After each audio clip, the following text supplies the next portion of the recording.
الحمد لله رب العالمين والصلاة والسلام على رسوله وعلى آله وصحبه أجمعين أما بعد. Concernant la question des mises en garde et le boycott des gens de l'innovation. Il y a une parole très intéressante dans le livre de Cheikh Ibrahim al-Ruhaili qui se nomme Mawqifu Ahli Sunnah min Ahli al-Ahwa'i wal-Bid'a. Et donc je vais te lire ici quelques passages. Donc sache, barakallahu fik, que le boycott de l'innovateur n'est pas légiféré, sauf si on réunit deux conditions. Donc soit pour recadrer donc l'innovateur, pour qu'il se repent, soit par peur d'être affecté par son innovation. Comme il dit Ibn Abd al-Barr, rahimahullah, وَلَا هِجْرَةَ إِلَّا لِمَنْ تَرْجُو تَأْدِيبَهُ بِهَا أَوْ تَخَافُ مِنْ شَرِّهِ فِي بِدْعَةٍ أَوْ غَيْرِهَا. Et donc, le boycott, c'est tout dépend les situations et les personnes.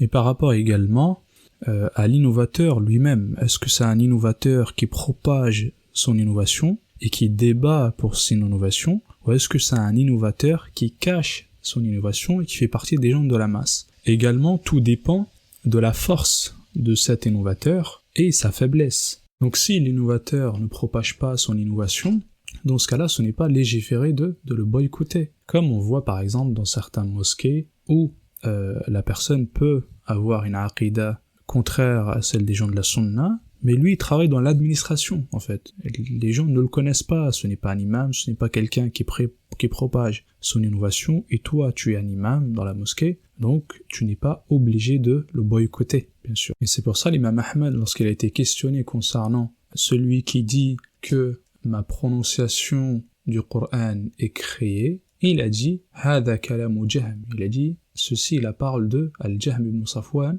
et donc il a dit man kana yukhasim fala yujalas wala yukallam. Donc celui qui défend son innovation, qui polémique autour de son innovation, il a dit lui on s'assoit pas avec lui, on lui parle pas. Contrairement à celui qui ne propage pas son innovation et qui ne polémique pas, et qui ne débat pas et qui ne défend pas ses idées. Voilà. Et également la parole de Cheikh l'Islam ibn Taymiyyah rahimahullah, où il dit فَأَمَّا مَنْ كَانَ مُسْتَتِرًا بِمَعْصِيَةٍ أَوْ مُسِرًّا لِبِدْعَةٍ غَيْرَ مُكَفِّرَةٍ فَإِنَّ هَذَا لَا يُهْجَرُ. Donc il dit celui qui cache son innovation et son péché, il ne le propage pas, celui-là on ne le boycotte pas. Également le boycott aussi, tu regardes l'intérêt. Si ça empire la situation et que cet innovateur ne revient pas à la vérité, il va peut-être faire pire que sur ce qu'il était au début. Dans ce cas-là, ce n'est pas légiféré de lui faire al-hajr. Et donc c'est encore pire lorsque le prédicateur de la sunna est faible, et il n'a pas de mosquée où donner des cours, il n'a pas de centre de formation où former les gens. Dans ce cas-là,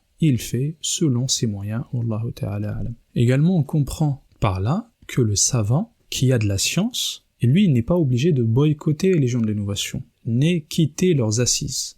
Au contraire, et lui, il peut avoir une influence sur eux. Et même si ces innovateurs-là, ce sont des innovateurs qui défendent leurs innovations, et qui polémiquent autour de leurs innovations, si le savant a du ilm, a de la science, il a le droit de s'asseoir avec les gens de l'innovation. D'ailleurs, c'est la parole de Cheikh Al-Uthaymin également. Barakallahu fik, j'espère que j'ai répondu à ta question.